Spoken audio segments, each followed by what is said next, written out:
Hi, my name is Astral Dragon from Astral Dragon Gaming, and this is my review of Far Lone Sails.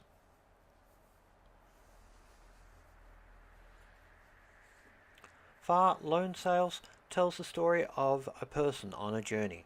They have seen the death of a loved one, and they get there into a steam-powered, sail-powered vehicle and travel across the land in order to get to the end destination. And pretty much that's the entire game. The game consists of puzzle solving and management of your steam powered vehicle. You'll acquire different things over the path of the game, but that in a nutshell is what it is. But if that was all the game was, you could pretty much sum it up into a lot of different other games. But it's not like that. This game has a lot of emotion and feeling because you get a lot of open spaces in it where you feel alone, and the isolation of actually being in a vehicle virtually. It's like the vehicle is at sea and you're floating through an ocean of land with nothing in between you and everything else. Any wildlife you see is sparse and very infrequent, and you go through a lot of landscapes where it's a wasteland, like leftover technology, old buildings. People have lived here, but at the same time, it's strange. Like, even here, you can see there are ships, but they're all landlocked, as if the ocean had just suddenly been there in 1 minute, gone the next. And there is no sign of life, and everything is rusted, seems to be like it should have been in really good repair and whatnot. The technology is not very advanced, it's very simplistic, and at the same time, that's all it is. Now, as you drive your vehicle, there are a multitude of things that you need to look after. One is the fuel in order to get from A to B. It looks like water is the fuel, but I don't know because it's very strange. But that's another thing altogether. You build up steam, which has to be released every so often. Every time you release steam, you get a little boost of power, and every time you want to use the throttle on the actual engine, you have to make sure you keep an eye on it because it has to be re-clicked every so often. The sails are a different option altogether. They depend on the actual wind. So when you play the game, you hook up the sails when you see the wind blowing in the right direction. If the wind's blowing in the opposite direction, it actually pushes the vehicle back the other way. Which is another interesting little caveat to this game, is the physics of a lot of the objects and the things in the game, including the main vehicle itself. It will react to the terrain and the environment in which you're in. As you move forward, you can plow through things, slam into things, and all sorts of other things. And there is a physical representation for all these things. If you slam into something at high speed and you don't have anything nailed down, it actually flies to the front of the vehicle or flies out one of the various ramps.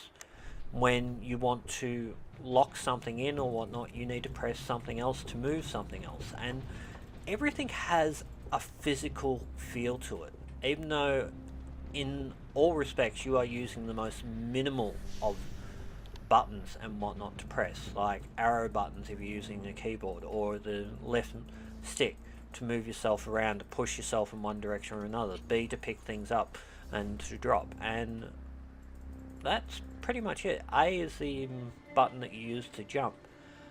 But at the end of the day, that's all it is these simple controls, but it has this whole mechanic where you're working at trying to maintain your ship and get from A to B, and it works the whole way through.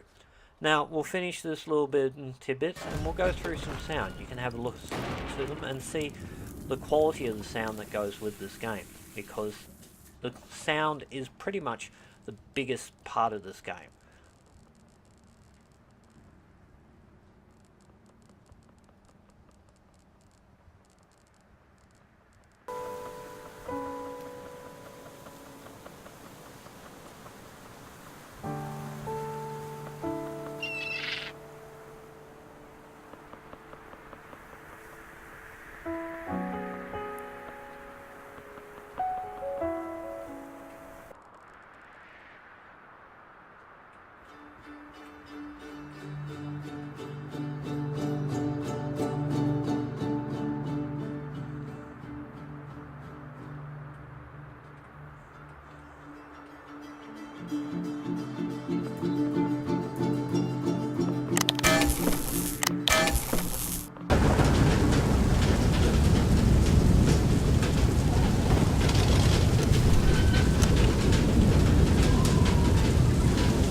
So, with the sound in mind, there are so many things that are very important. The ambient sounds, the acoustic sounds, the inside and outside sounds that you get as you walk into the vehicle or out of the vehicle. Like the rain and the hail makes a different sound depending on whether you're in the vehicle or outside the vehicle.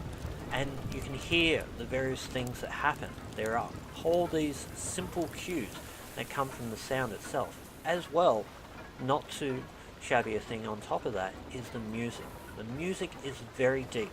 It uses a lot of basic orchestral music ideas, using bows, cellos, mandolins, whole list of different instruments, and it works the whole way through. You feel embedded in this game. You feel an emotional pull to everything in this game. Success gives you that emotional charm. Every time something bad happens, you can feel it. You know something's coming. Like you know when there's going to be something going wrong, or you suddenly know when something has gone wrong. And all these things meld in together and give the immersion factor of this game so high that it just feels like your world and you want to succeed in it. And every time you succeed in it, you're rewarded with another part of the puzzle solved. Now, another part onto the puzzle itself. All the puzzles contained in the game all use a key factor that needs to be looked at every single time. One, you're either using the vehicle to solve the puzzles, or two, you're using red buttons. Red buttons are the big keynote to this game every time. Anytime you see an object coloured in red, by all means, you are most likely going to be using that red object. The flag at the top of the car that shows which direction the wind is going, that is a very big telltale to tell you when to raise the sails and when to drop the sails, and all things like that. But also on top of that, it's just how this game works. Like red is the thing you use to do stuff, but red is also the thing you've got to put out when it's fire, because the fire will kill you. And yes, you restart the game again. You actually appear in the bed inside the in the car itself. But all these things, all these simple little factors, all wind into one and create a fantastically simple but yet complex game of time management, resource management, and also puzzle solving at the same time. But on top of that, and this really is quite strange itself, is the scope in which you live within this world, this tiny little world.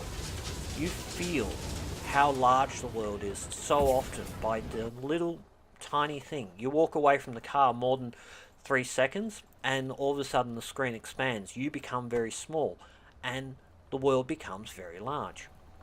Now, that being said, there is the option to press the left trigger or the other button on the keyboard to bring yourself in closer so you can actually see what you're doing, because that is a big factor about these kind of games, is the visual. If you can't see something, you can't solve the puzzle. There are visual cues here and there that tell things. Inside the car, when you catch fire, the hydrant turns red, starts flashing red. Quick, grab the hydrant, put something out. When you get the repair kit, again, it flashes red and you know you've got to repair something. And inside the car as well, each time you get a new device or any of the devices that are contained within the car, they have a red health meter. And as they get more and more damaged by wear and tear or damage from explosions or exterior factors, they get damaged, so you need to repair them. And that is where this game really works. It shows you with virtually no visuals, and that is where this game has truly won its way into my heart.